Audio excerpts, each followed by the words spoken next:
Meus irmãos, hoje nós vamos dar sequência ao estudo na primeira epístola do apóstolo João. E hoje nós vamos falar sobre o tema Permaneçam unidos em Deus. Vamos estar estudando 1 João, capítulo 4, dos versos 13 até o verso 21.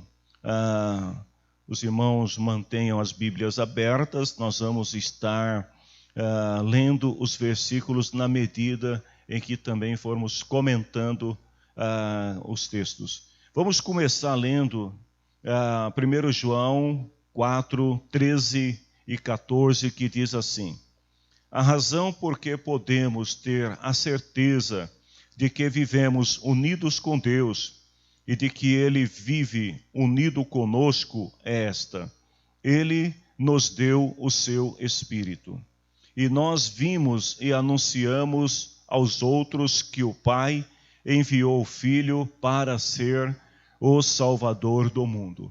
Notem, queridos, nesta passagem que João, ele, como já falamos em outras ocasiões, né, o modelo de ensino de João é uma forma aspiral, né? Então ele fala sobre determinado tema, depois ele avança um pouco no conteúdo, dá uma volta e volta novamente ao mesmo tema. E aqui João, ele retorna ao tema sobre a comunhão com Deus.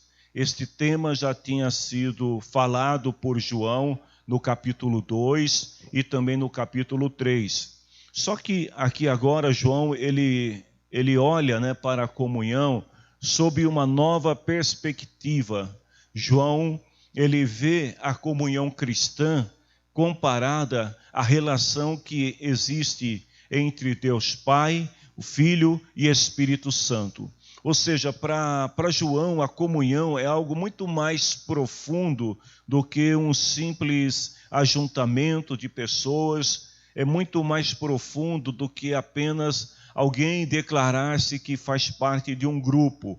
João, ele deixa claro aqui que esta comunhão, ela deve ser, a comunhão cristã, né, deve ser tão profunda, tão rica, tão forte como a relação que há entre Deus Pai, Deus Filho e Deus Espírito Santo.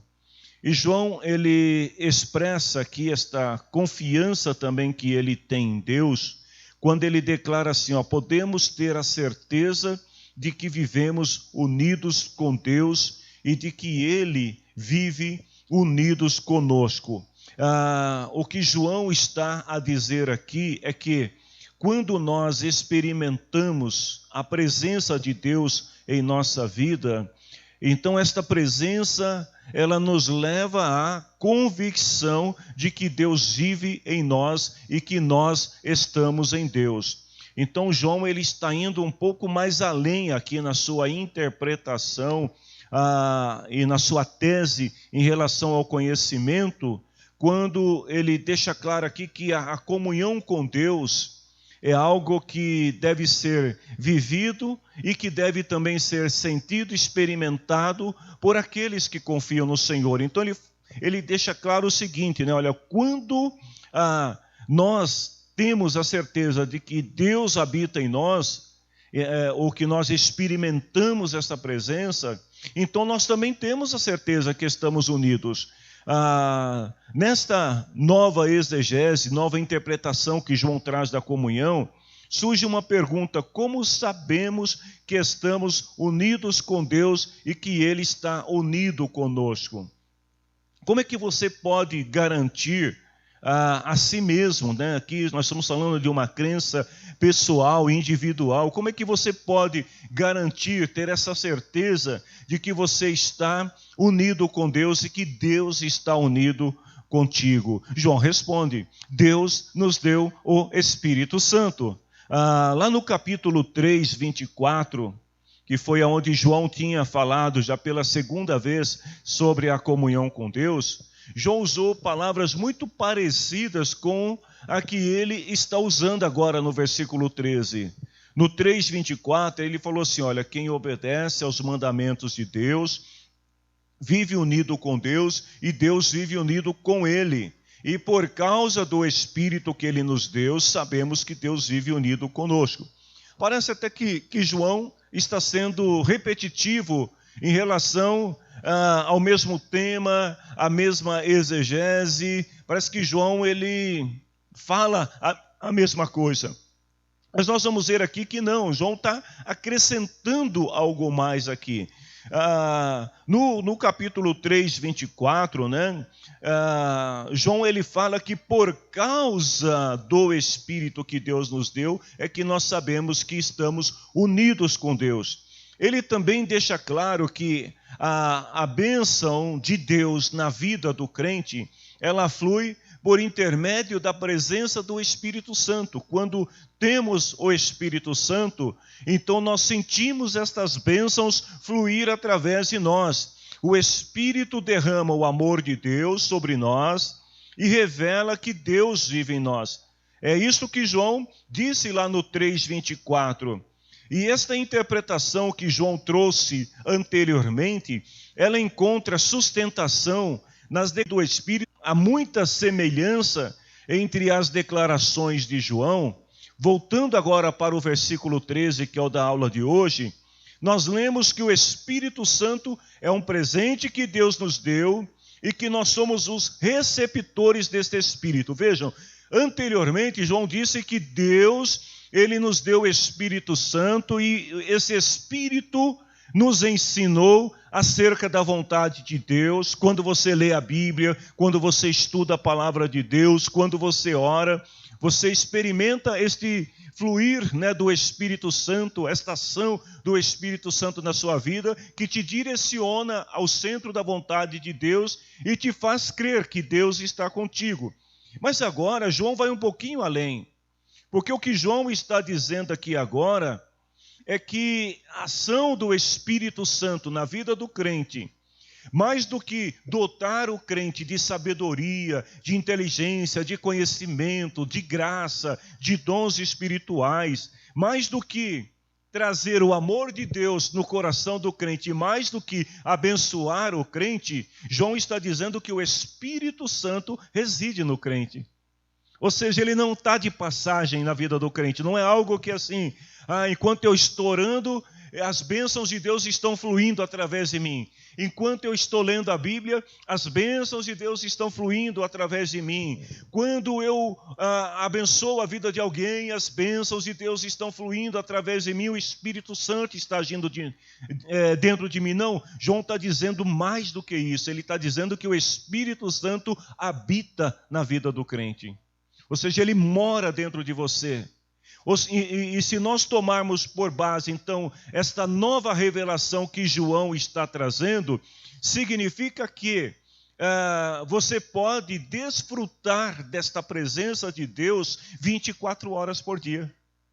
Não é só na hora que você vai ao culto, ou só na hora que você vai orar, ou só na hora que você está cantando, que você está meditando a Bíblia, mas é 24 horas por dia. Você está trabalhando, o Espírito Santo está dentro de você, então ele está agindo na sua vida. Você está dormindo, o Espírito Santo continua agindo. Agora vejam bem que João também mostra que esta ação do Espírito Santo na vida do crente não é uma ação isolada, mas é uma ação coletiva, porque o Espírito Santo, ele age na vida do crente junto com o Pai e com o Filho. A obra de salvação que é promovida na vida do crente, ela inclui esses três personagens que são um só. Pai, Filho e Espírito Santo, os três unidos formam uma trindade. E aí é por isso que João está comparando a comunhão com o Pai, com o Filho e com o Espírito Santo. Ou seja, a comunhão é algo muito forte, é muito intrínseca, ela é algo que realmente deve fazer parte da vida do crente cotidianamente. Então João menciona aqui, né, a obra de Deus, o Pai, do Filho e do Espírito Santo, como nós vamos ver nesses dois versos. Mas ainda vale a pena lembrar que, junto com os apóstolos, João, ele pode dar testemunho do Evangelho, ele diz assim: nós vimos e anunciamos. O que João está dizendo? Como um representante que participou do ministério terreno de Jesus, João ele não ouviu simplesmente falar, João ele viveu. Ele andou com Jesus, então ele viu Jesus fazendo os milagres, ele viu a manifestação divina no Monte da Transfiguração. João viu Jesus ressurreto, João viu Jesus subindo ao céu. Então ele diz assim: nós vimos e ouvimos. Quem são esses personagens? João e os demais apóstolos que tiveram o privilégio de andar com Jesus. Por isso que lá em João, no Evangelho agora, capítulo 1, versículo 14 e 15... ele fala assim, que a palavra se tornou um ser humano, ou seja, o verbo se fez carne, morou entre nós, cheio de amor e de verdade. E nós vimos a revelação de sua natureza, que ele recebeu como filho único do Pai. Então, olha João dizendo lá no Evangelho que ele pôde contemplar esta materialização do verbo divino na figura humana de Jesus. E ele diz mais aqui, olha, que João agora o Batista, não o evangelista, ele também testificou a respeito de Jesus, quando ele falou assim: este é aquele de quem eu disse, ele vem depois de mim, mas é mais importante do que eu, pois antes de eu nascer, ele já existia.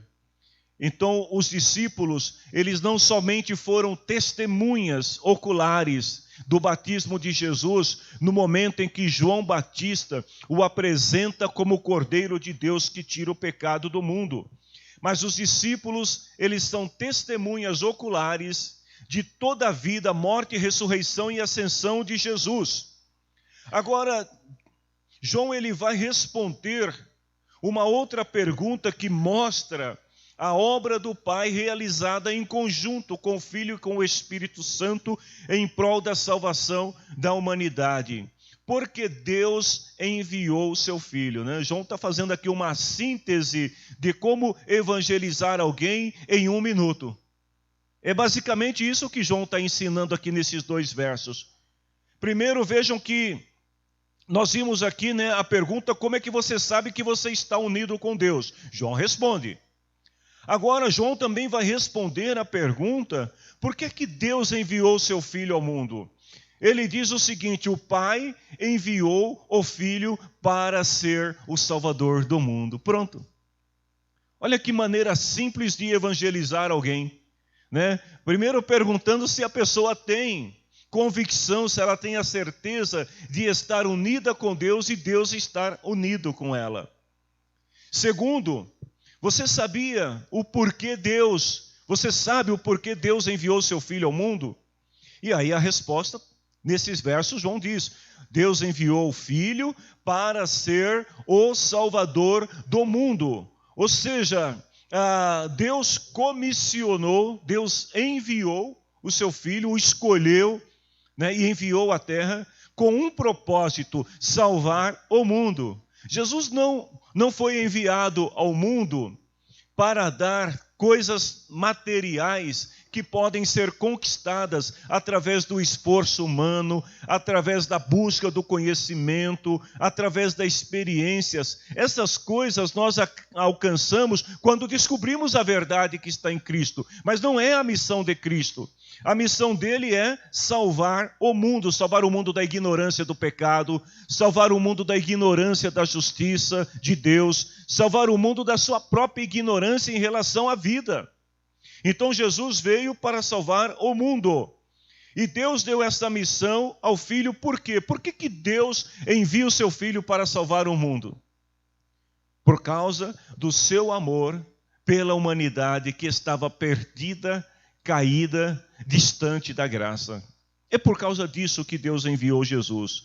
Jesus, ele prega o evangelho do reino. Lá em João 4:42, naquele encontro que Jesus teve com a mulher samaritana, a mulher fica tão encantada em descobrir as verdades que Jesus anunciou a ela, que ela sai dali do poço, Eu tenho a impressão que ela esqueceu até os baldes para trás, porque a alegria dela foi tão grande quando ela recebe aquela palavra de Jesus, que ela volta para a cidade. Provavelmente ela estava levando água, sei lá, para fazer refeição, para limpar a casa, por alguma razão, mas a mulher esquece de tudo. E ela volta para a cidade com uma mensagem: eu encontrei aquele de quem os profetas disseram.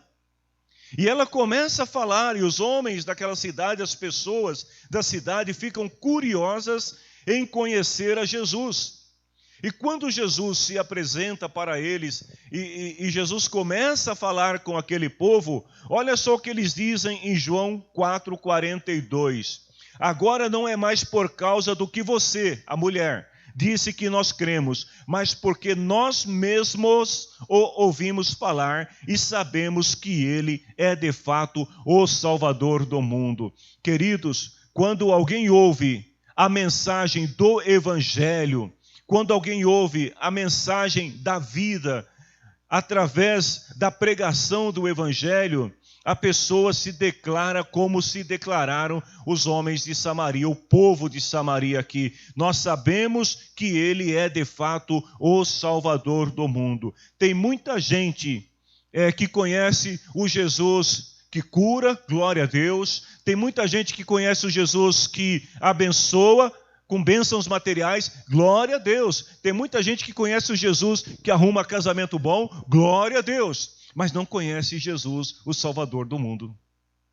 E esses homens aqui, eles declaram que a verdade que eles descobriram é que Jesus é muito mais do que tudo aquilo que os outros pensam. Jesus é o Salvador do mundo. Na igreja primitiva, qual era a mensagem dos apóstolos? Qual era a pregação que eles anunciavam em seus dias? Os apóstolos pregavam que Jesus é o Salvador. Vejam lá em Atos 5,31, qual é a mensagem dos apóstolos. Eles disseram: Deus o colocou à sua direita como líder e salvador para dar ao povo de Israel oportunidade de se arrepender e receber o perdão dos pecados. Esta era a mensagem que os apóstolos estavam pregando. Em Atos 13:23, diz assim, que Deus pôs Jesus como Salvador de Israel, como havia prometido. Então a igreja primitiva, ela concentra suas ações, as suas pregações, suas canções, tudo que a igreja primitiva fazia, centrava na pessoa de Jesus. Esse era o foco da igreja primitiva. Eles entendiam que Deus tinha nomeado Jesus para ser o Salvador da humanidade. Que Jesus recebeu autoridade para salvar não apenas os judeus, mas todos os gentios, ou seja, toda a humanidade. Então, em consequência disso, a mensagem central pregada pelos apóstolos, pelos primeiros cristãos, é a mensagem de João 3,16. Deus amou o mundo tanto que enviou seu Filho, para que todos aqueles que creiam nele não pereçam, mas tenham a vida eterna. Então vejam, queridos, que o foco da pregação da igreja primitiva era a pessoa de Jesus, a obra de Jesus, o sacrifício de Jesus. Aí eu quero abrir aqui uma pergunta para vocês, para pensar, para refletir um pouco. E hoje, qual tem sido o tema central das pregações daqueles que se dizem discípulos de Jesus? Quando eu falo de discípulos, eu estou incluindo todos os que se dizem cristãos. Qual tem sido o foco das pregações? Nós estamos pregando a mensagem de Cristo, ou nós estamos pregando uma mensagem que seja capaz de atrair as pessoas para nós? Porque aqui os apóstolos, eles têm um foco. E nós precisamos também buscar esse foco, porque infelizmente, em muitos lugares já não se prega mais o Cristo ressuscitado, o Cristo enviado por Deus como prova como prova do amor de Deus pela humanidade. Já não se prega mais isso. Os pregadores têm, na verdade, se colocado como centro de suas pregações e muitas vezes esquecendo que o centro deve ser Cristo. Lá em Filipenses capítulo 1, versículo 15 até 18, Olha o que Paulo fala. Alguns anunciam Cristo porque são ciumentos e briguentos. Outros anunciam Jesus com boas intenções. Ou seja, tem muita gente anunciando Jesus, alguns movidos pelas boas intenções e outros movidos pelos ciúmes, pelas brigas. Estes fazem isso, estes quem? Os das boas intenções. Fazem isso por amor, pois sabem que Deus me deu o trabalho de defender o Evangelho.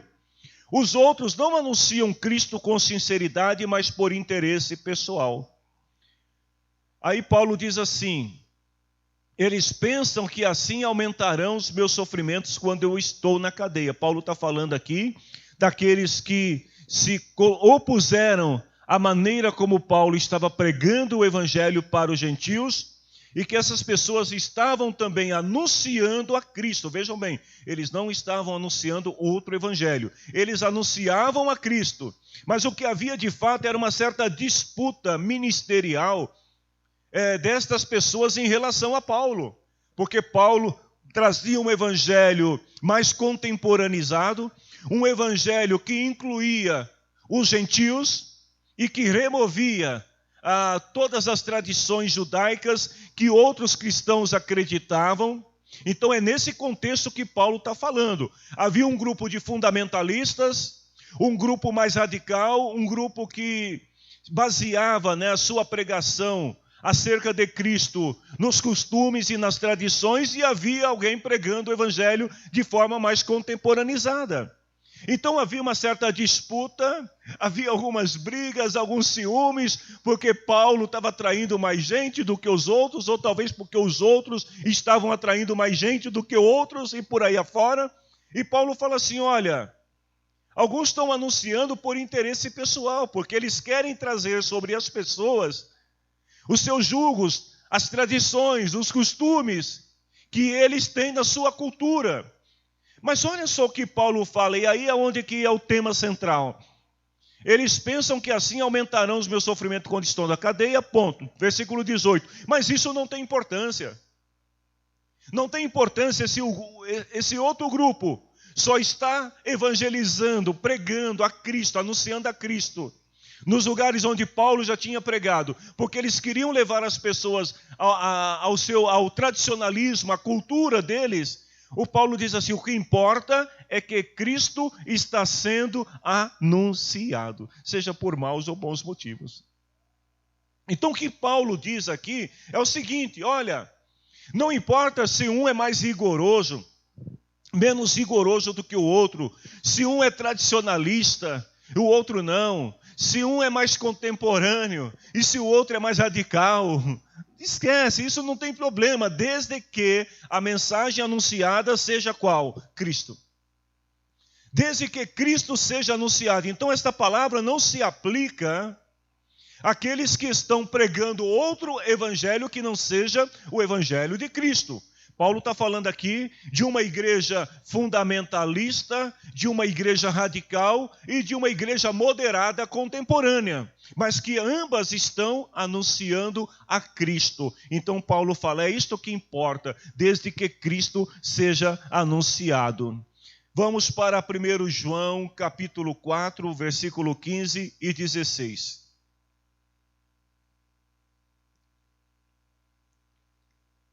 Diz assim: todo aquele que afirma que Jesus é o Filho de Deus, Deus vive unido com ele, e ele vive unido com Deus, e nós mesmos conhecemos o amor que Deus tem por nós e cremos nesse amor. Aqui João vai responder a pergunta sobre quem são as pessoas do mundo que Jesus veio para salvar. João diz assim que todo aquele que afirma que Jesus é o Filho de Deus, ou seja, as pessoas que vão alcançar a salvação proposta pelo Evangelho de Cristo, pela boa notícia acerca de Cristo, são aqueles que afirmam que Jesus é o Filho de Deus. Ou seja, todo aquele que confessa que Jesus Cristo é o Filho de Deus, Deus vive, Deus habitará nele. Mas vejam bem que quando a gente lê esta palavra, ela não é assim tão simples e tão fácil de entender. Ela quer dizer que se eu falar, se eu disser com a minha boca que Jesus é o Filho de Deus, beleza, Deus já está em mim, está tudo bem. Não, é muito mais profundo do que isto, o que João está a dizer. E esta palavra, vejam bem, não deve ser apenas uma simples confissão. Por isso que muitas igrejas hoje, né, elas já deixaram de lado aquele costume de perguntar às pessoas que estão numa reunião quem quer aceitar Jesus para levantar a mão. E muitas igrejas também já deixaram de lado aquele costume de trazer as pessoas até a frente e mandar a pessoa, desculpe aqui a expressão, vomitar algumas palavras que o pastor diz e as pessoas repetem. Diz aí comigo. E aí a pessoa repete. Porque salvação é muito mais do que uma confissão de fé feita publicamente da boca para fora. Ou seja, a salvação, Paulo diz aí em 1 Coríntios 12, 3, que eles precisam compreender que ninguém diz que Jesus é anátema ou que é maldição, seja maldito, pode estar falando pelo poder do Espírito de Deus. Ninguém diz que Jesus é Senhor, a não ser que seja guiado pelo Espírito. Mas quando a gente olha para esta frase do ponto de vista bíblico, nós vamos ver aqui que João está fazendo aqui, na verdade João está trazendo aqui algo muito importante dentro da teologia da salvação. Ou seja, a palavra Jesus resume toda a sua história. Então, quando alguém confessa, não da boca para fora, mas confessa em seu coração e do coração para a boca fora, ou seja, expressa através de suas palavras a sua fé, que ele crê que Jesus é o Filho de Deus, sabe o que ele está dizendo? Eu creio na história do nascimento virginal de Jesus, eu creio na história de vida de Jesus, eu creio na morte de Jesus, na ressurreição de Jesus, eu creio que Jesus vai voltar e etc. Se alguém diz assim, eu até creio que Jesus morreu na cruz para me salvar, mas que ele vai voltar, eu não tenho certeza. Então essa pessoa, ela não está fazendo uma confissão clara, direta, 100% como a Bíblia ensina. Vejam bem, a palavra Jesus, né? Então quando a gente declara, eu creio em Jesus, nós estamos dizendo, eu creio em tudo que as Escrituras dizem a respeito de Jesus. Ele é verdadeiramente o Filho de Deus. Jesus é o Verbo encarnado em forma humana, o Deus que se fez carne, que habitou entre nós, o Deus que viveu a nossa vida, a nossa natureza, se sujeitou às mesmas coisas que nós, e ele venceu na sua figura humana, morreu, ressuscitou e agora está intercedendo por nós. Esta é a declaração de fé do cristão. E João diz assim, nós mesmos conhecemos o amor que Deus tem por nós e cremos nesse amor. Então João, ele inclui aqui, né, aos leitores da sua epístola, mais uma vez aqui, o amor de Deus. João fala muito sobre o amor de Deus. E aqui ele vai apresentar para nós o seguinte, dois verbos importantes. Primeiro, conhecer o amor de Deus. Noutra versão diz, nós sabemos, né? Então, conhecer o amor de Deus, nós conhecemos. Como é que você conhece o amor de Deus? Tem gente que conhece o amor de Deus porque foi numa igreja e chegou lá e alguém orou e a pessoa alcançou uma bênção que estava esperando. Ai, Deus me ama só por causa disso. É muito mais. Como é que nós conhecemos o amor de Deus? É através da figura de Jesus. Por isso que João fala antes, olha, aquele que declara que Jesus é o Filho de Deus, na verdade, Deus está unido com ele e ele está unido com Deus. Mas agora, João fala aqui, então, primeiro sobre o conhecer, e segundo, ele fala sobre o acreditar. Eu conheço e por isso eu acredito. Um certo escritor anônimo, ele faz uma seguinte declaração: o crescimento do conhecimento e o crescimento da fé dispara e reage um no outro. Ou seja, quando a minha fé se manifesta em relação a algo que eu peço ao Senhor e eu recebo, a minha fé é ativada, sim ou não? Você orou e aconteceu. Uau! A fé é ativada. Junto com a fé, o que é ativado? O conhecimento. Porque você descobre que Deus tem para dar. E da mesma maneira, quando você lê a palavra de Deus, você medita na palavra de Deus, e aí você lendo nas entrelinhas, o Espírito Santo ministra a você algo que Deus pode te oferecer, e aquilo ativa a sua fé, e aí você busca por aquilo e recebe. Então o conhecimento, ele ativa a fé, da mesma maneira que a fé ativa o conhecimento. As duas coisas devem caminhar juntos. Então João está dizendo aqui, olha, se você confessar a filiação divina de Jesus, ou seja, se você confessar que Jesus é o Filho de Deus, Deus o Pai vai permanecer em você e você vai estar nele. Uma vez que Deus está em você e você está nele, isso também inclui o que? A disposição para obedecer os mandamentos de Deus, o que foi dito lá em 1 João 3, 24. Ou seja, o seguidor de Cristo, ele anda como Jesus andou. E ele não faz isso porque ele se vê na obrigação, porque alguém está olhando, porque alguém está vendo. Não, o seguidor de Cristo, ele anda como Jesus andou, porque a presença de Deus está nele. E se Deus habita nele por meio do Espírito Santo, toda a caminhada do crente, ela é dirigida pelo Espírito Santo, ela é dirigida pelo conhecimento que ele tem acerca de Deus e é dirigido pela fé que ele manifesta em Cristo, em Deus e no Espírito Santo. Então, ele vai andando, vai caminhando, e o Espírito Santo vai direcionando acerca de como fazer, aliás, de como ser segundo a vontade de Deus.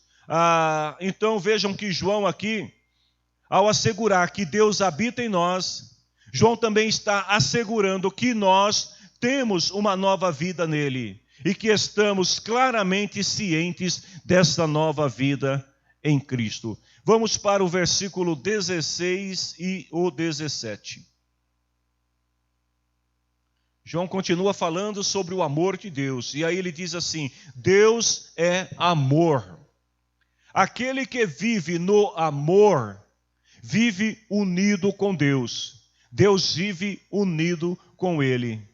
Assim, o amor em nós é totalmente verdadeiro, para que tenhamos coragem no dia do juízo, porque a nossa vida neste mundo é como a vida de Cristo. Vejam bem, João continua falando sobre o amor de Deus, mas por que João repete aqui uma declaração feita anteriormente, nos outros capítulos, que Deus é amor? O que João quer nos trazer de novo com esta afirmação já dita outras vezes? João agora, ele vai definir para nós o que é o amor de Deus. Olha que interessante, a definição do que é o amor de Deus, onde o amor de Deus se origina, qual que é a origem desse amor e como ele se desenvolve na vida do cristão.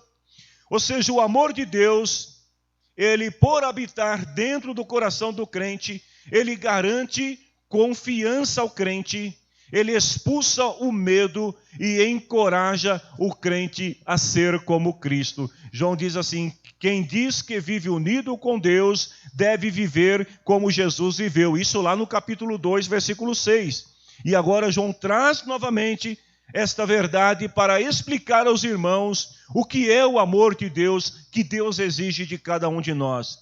Vejam bem, Deus é a essência do amor. Portanto, Deus se aproxima de nós através do seu amor. A primeira experiência que alguém tem com Deus, com a presença de Deus em seu coração, se dá a partir da compreensão do amor de Deus. Quando nós compreendemos e aceitamos esse amor, você está afastado de Deus, você está vivendo uma vida de pecado. A exemplo daquele homem que os amigos levam numa cama até a presença de Jesus. O homem estava sofrendo num leito e de repente ele tem um encontro pessoal com Jesus. Quais são as primeiras palavras de Jesus para aquele homem? Você está curado, pega a cama e vai para casa. Amém, irmãos? Foi isso? Não foi não? O que foi que Jesus falou para ele? Vocês lembram? Os teus pecados estão perdoados. A primeira experiência é a prova, a manifestação do amor de Deus por aquela pessoa. Primeiro, ele manifesta o seu amor ao dizer para aquele homem. O escritor bíblico não diz qual era o pecado daquele homem. Talvez tenha sido um pecado tão grande a ponto de levá-lo para a cama. Então vejam que Jesus olha para ele, a primeira coisa que Jesus está dizendo para ele, ao afirmar, olha, os teus pecados se são perdoados, é, Deus te ama.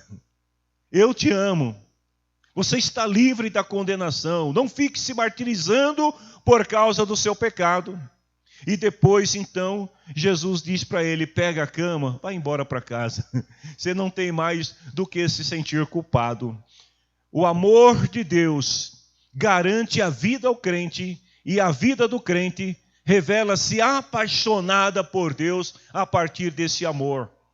Um outro escritor diz o seguinte, que este versículo, aliás, esta parte que nós lemos, Deus é amor, aquele que vive unido no amor, vive unido com Deus, ele chama de a maré alta do pensamento desta epístola.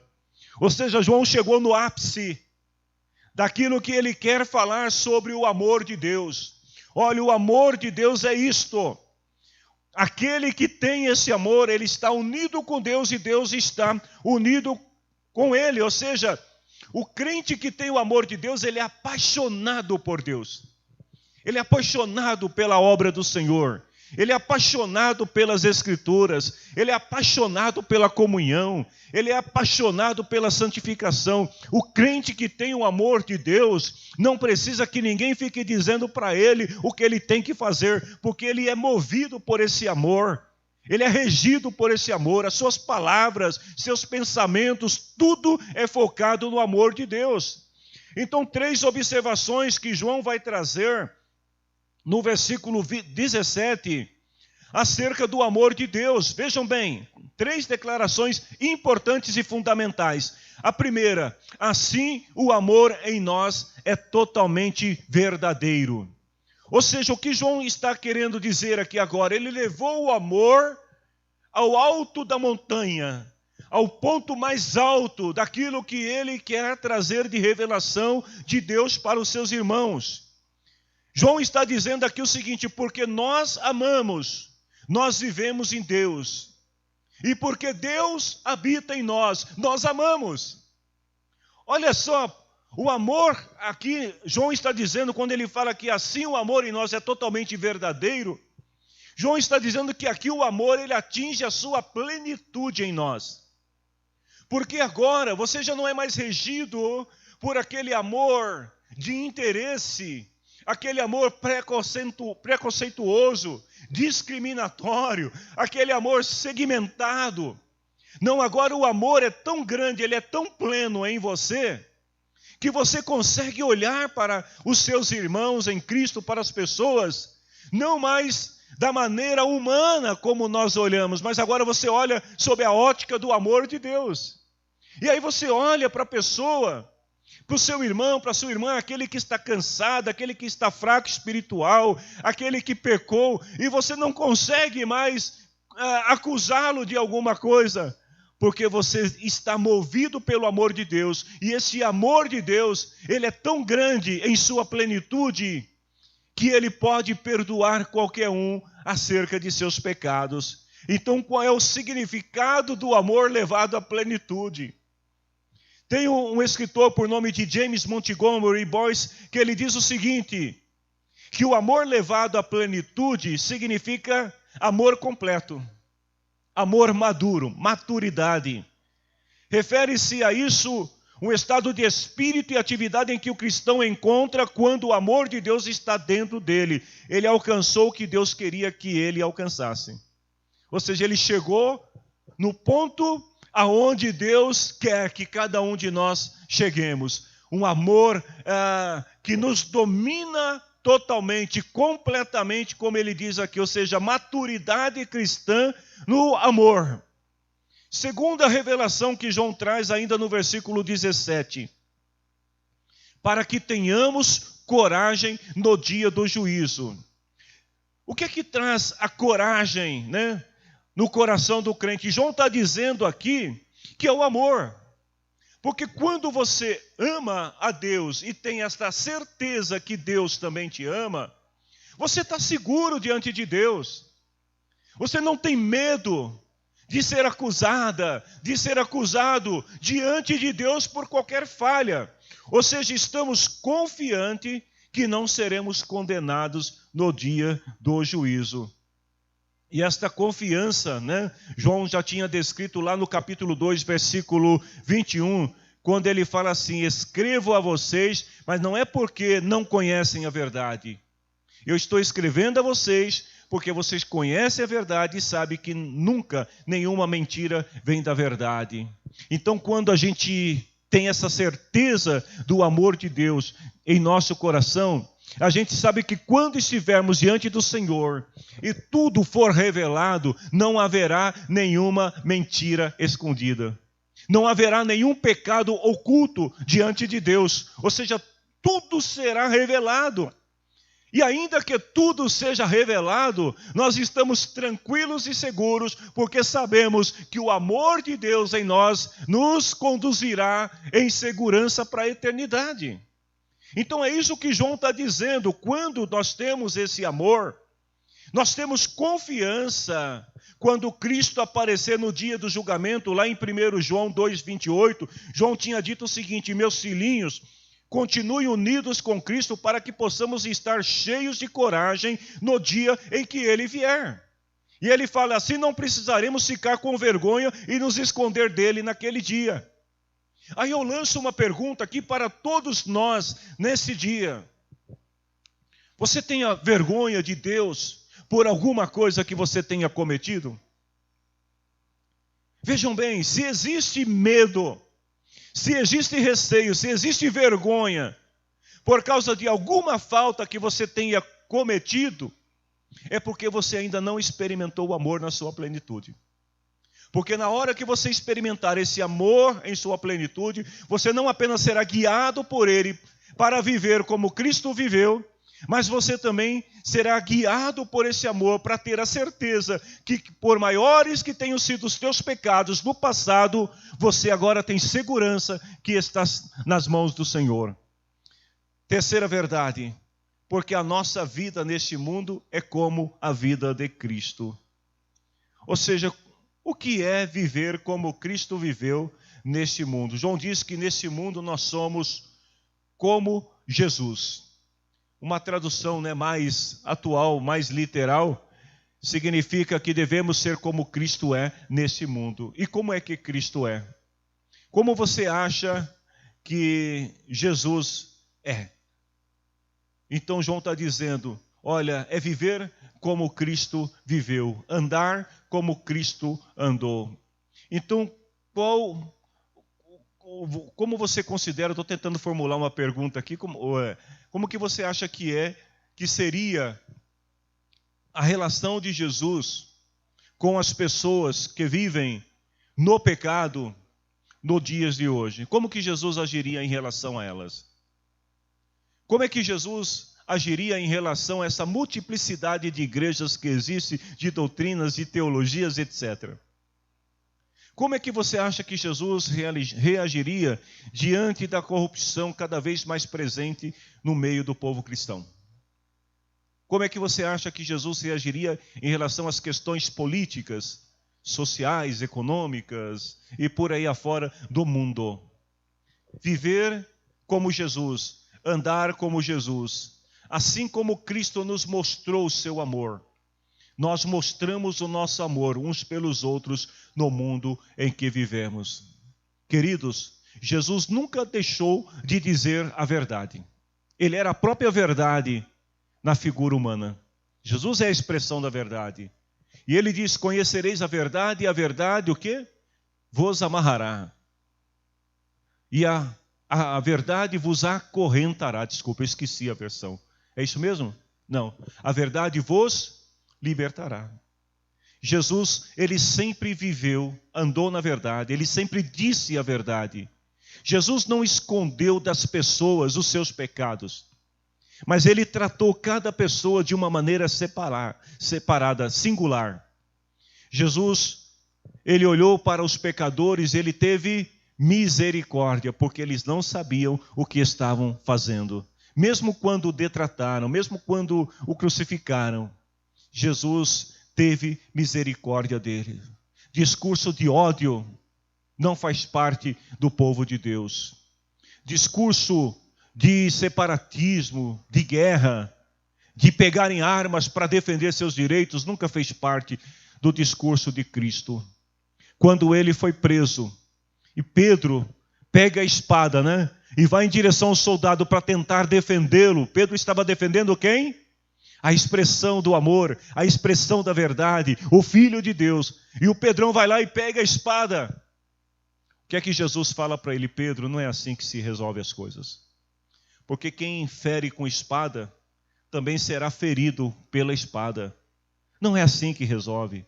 Igreja, se nós queremos demonstrar ao mundo o amor de Deus, nós precisamos, ao invés de nos empunhar de armas, de discursos de ódio, nós precisamos pegar isso aqui, olha, a espada do Espírito, a palavra de Deus, a palavra que liberta, que restaura, que muda o estado natural das coisas para uma vida melhor com Deus. É isso que nós precisamos pregar. Vejam que João está dizendo aqui que o amor de Deus ao enviar o seu Filho é o centro de toda a pregação cristã. Nós também somos obrigados a ter esse amor quando nós vivemos pelo amor de Deus.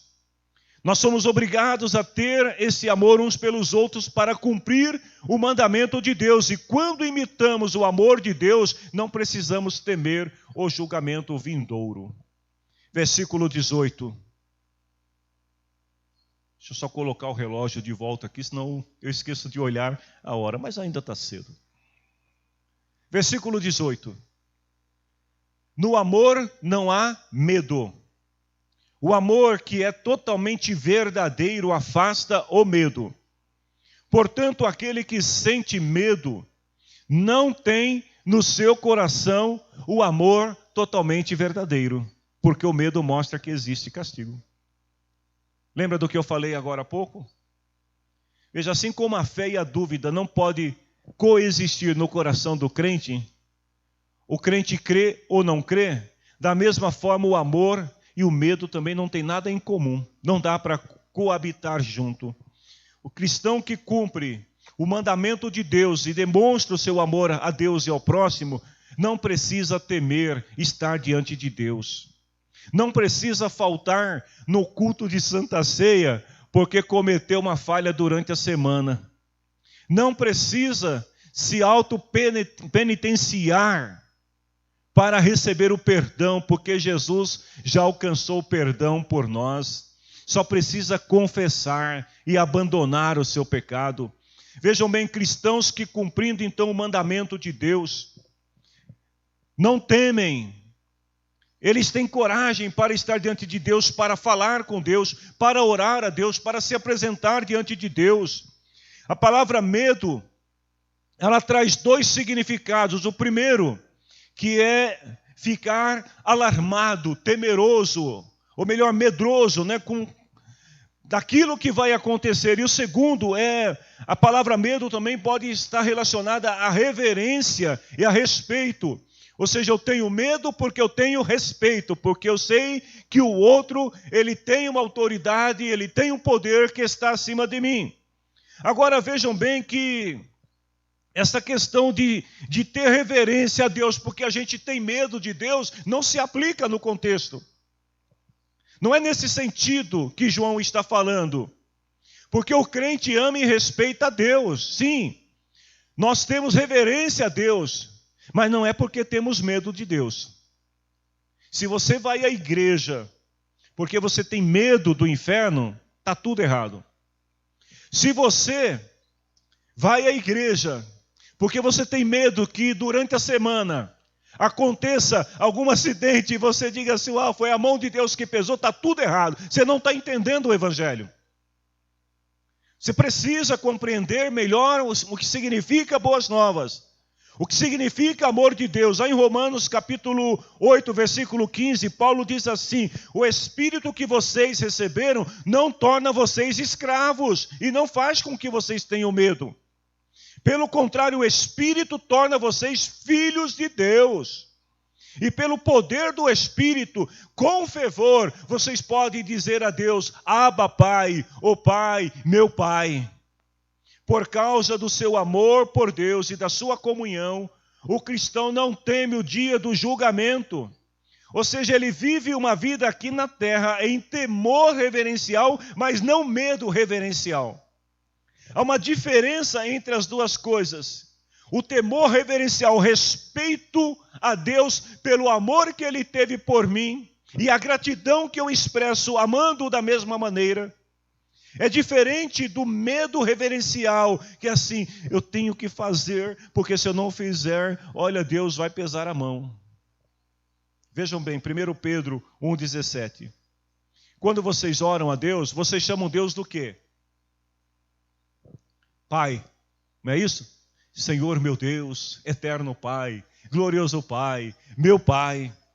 Vejam bem, Ele julga com igualdade as pessoas, de acordo com o que cada um tenha feito. Portanto, durante o resto da vida de vocês, tenham respeito a Deus. Mas ter respeito não é ter medo, irmãos. Entendam isso. Quando nós somos movidos pelo amor de Deus, a gente faz. Nós adoramos, nós servimos, porque amamos, simplesmente isso. Filipenses 2,12, Paulo fala: continue trabalhando com respeito, com temor a Deus para completar a salvação de vocês. O amor que é totalmente verdadeiro afasta o medo. Qual é o significado do amor verdadeiro? Um amor que não tem falhas. Como nós falamos, um amor em sua plenitude. É o amor que traz em nós o desejo de obedecer aos mandamentos de Deus. Mais uma perguntinha para nós refletirmos neste dia. Você segue esse padrão cristão que você tem porque você ama a Deus ou porque você tem medo de Deus? Tem medo que o pastor descubra? Ou tem medo do pai, da mãe, do irmão? Você tem medo de alguém? Você é assim, desculpe aqui a colocação, irmãos, mas isso aqui a gente está falando para muitas pessoas também, não só para nós que estamos aqui. Mas você é santinho e santinha assim por quê? É porque você tem medo de dar uma pisadinha na bola, como diz o outro, e Deus pesar a mão?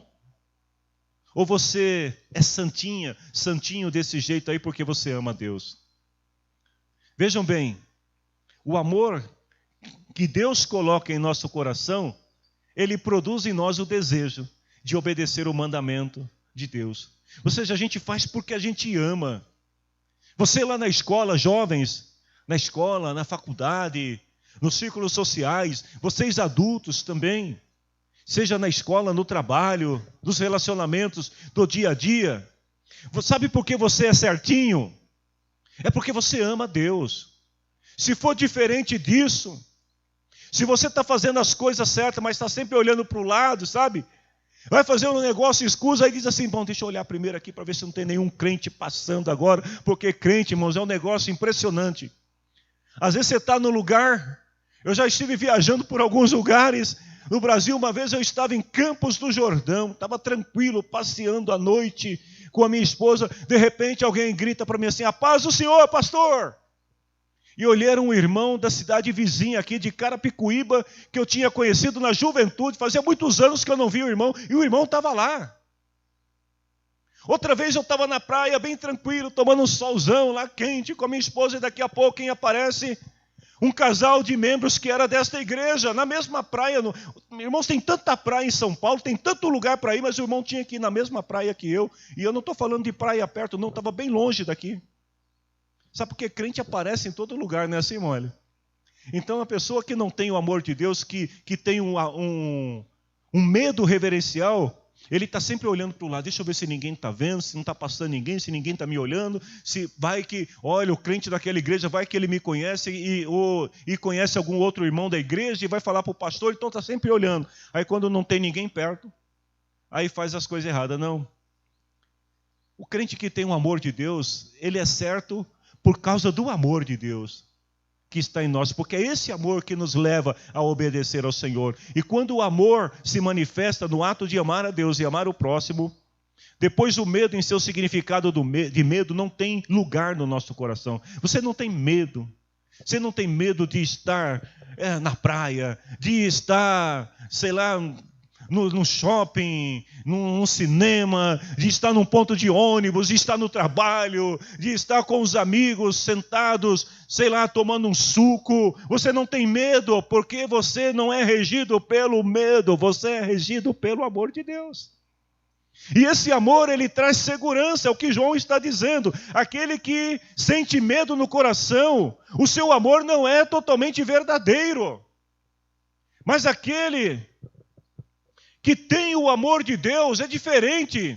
Um certo escritor diz assim que a punição é a porção que corresponde àqueles que por sua desobediência estão já condenados. Ou seja, a pessoa, ela não percebe, mas ela já está vivendo dentro da condenação, sob o jugo da condenação. Porque quando ela está com medo, gente, nós podemos nos esconder das pessoas naturais. Mas nós não podemos nos esconder do mundo espiritual. Então, se existe medo das pessoas, significa que esta pessoa está vivendo sob o jugo da condenação. Porque ela já está se autopunindo, ela já está se autocondenando. Quando há desobediência, há medo. E o medo da desgraça iminente já é uma punição, ou não é?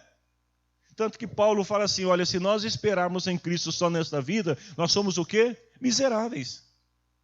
Porque a pessoa, ela já está vivendo condenada, sendo punida, e não percebeu. Ela está perdendo tempo, ela precisa se libertar disso. Vejam bem, queridos, o crente que vive em íntima comunhão com Deus está livre do medo da punição. Deus não pune o crente. Atenção, profetas que vivem dizendo que Deus vai pesar a mão. Deus não pune o crente, Deus disciplina o crente. A diferença entre punição e disciplina. O pai, quando ele disciplina o filho, ele não está punindo o filho no sentido de condenar o filho, de matar o filho. Ele coloca ele lá de castigo e ele diz, olha, eu estou te disciplinando. Disciplina é ensino, punição é castigo. E Deus não castiga, Deus pune, aliás, Deus não pune, Deus disciplina. O medo mostra que existe castigo. Ou seja, quando a pessoa está com medo, mostra que ela não está convicta da sua comunhão, de seu amor, de sua relação com Deus. Então a pessoa fica perturbada. Ela não tem paz consigo mesma, ela vai dormir perturbada, acorda perturbada. Mas o amor de Deus, ele acalma o coração. Eu acho que muitos de vocês aqui, se não todos, já assistiram filmes que tem aquelas cenas de julgamento. Onde o personagem, né, às vezes um personagem tem aquele que é culpado e tem aquele que é inocente. Que está diante ali do juiz e do júri, aguardando a sentença. Aí você percebe a reação do inocente quando é absolvido e do culpado quando é condenado. Vejam bem, queridos, todos nós vamos comparecer diante do tribunal de Cristo. O crente é aquele que vive livre da condenação. Quando ele comparecer diante do tribunal de Cristo, ele vai sentar diante do trono do Cordeiro, com confiança, com coração alegre, dizendo, eu cheguei até aqui salvo pela graça, Deus me ama, e eu amo ao Senhor, e Ele sabe que eu fiz o melhor. Não foi isso que Paulo diz? Eu fiz o melhor que pude. Então, esse amor vai te levar a ter essa consciência que você está fazendo o melhor que você pode. E aí você vai estar em segurança. Mas aquele que sabe que vai ser condenado, né? Voltando à cena do filme, ele já fica inquieto. E ele fica olhando para um lado e para o outro, assustado, porque ele sabe que não sairá impune diante do juiz e do seu júri. Vejam bem, a pessoa que não tem essa convicção desse amor em seu coração, ela é uma pessoa que vive dominada pelo medo, porque ela sabe que será condenada. Mas aqueles que vivem em comunhão com Deus não têm nada a temer. Eles estão sempre preparados para ouvir as palavras de seu Senhor, como Jesus disse lá em Mateus 25:34. Vocês são abençoados pelo meu Pai. Noutra versão diz: vinde, benditos de meu Pai. Venham e recebam o reino que meu Pai preparou para vocês desde a criação do mundo. Você ama a Deus? Você tem certeza desse amor? Nós amamos porque Deus nos amou primeiro. Aí um outro ponto importante que João fala. João deixa muito claro aqui que o homem nunca pode declarar que seu amor por Deus é anterior. Eu decidi amar a Deus. Não, é o contrário. Deus decidiu te amar primeiro. E porque Ele te ama, Ele derramou do seu amor, do amor dele, em seu coração. Então não é o teu amor, é o amor dele. Então nunca alguém deve dizer assim, eu senti, né? Tem gente que fala assim, no dia que eu sentir eu vou na igreja.